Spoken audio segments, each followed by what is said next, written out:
ជាមាននិស័យតែចុងក្រោយគេមើលមិនឃើញតម្លៃ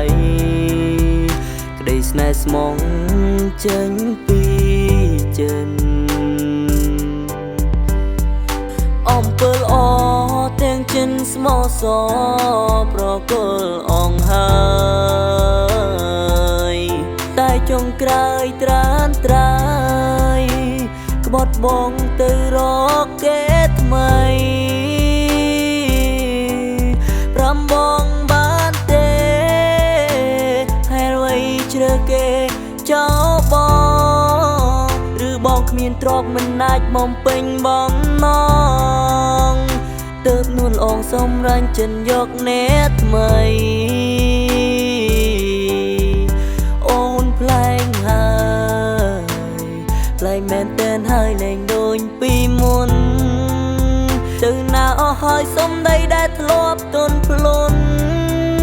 ចារឹងពីមុនពេលនេះទៅណាអងហើយ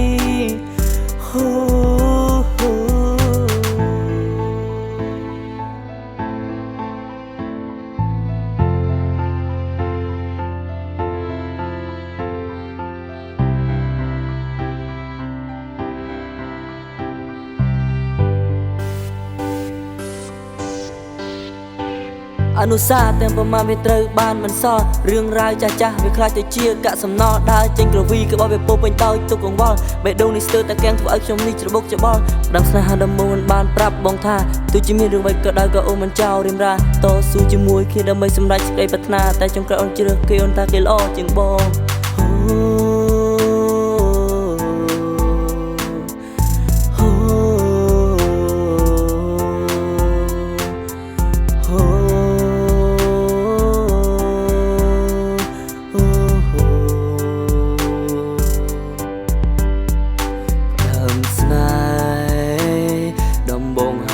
ជាមាននិស័យតែចុងក្រោយគេមើលមិនឃើញតម្លៃក្តីស្នេហ៍ស្មងចេញពីចិនអំពើល្អទាំងចិនស្មោសប្រគល់អងហើយតែចុងក្រោយត្រានត្រាយក្បត់បងទៅរកគេថ្មីប្រាំបងបានទេហេតុអ្វីជ្រើគេចោលបងឬបងគ្មានទ្រព្យមិនអាចបំពេញបំណងទើបនួនអងសម្រាញ់ចិនយកអ្នកថ្មីអូនប្លែងហើ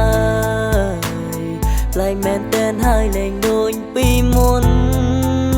ទៅណាអស់ហើយសំដីដែលធ្លាប់ទន់ភ្លន់ចារឹងពីមុនពេល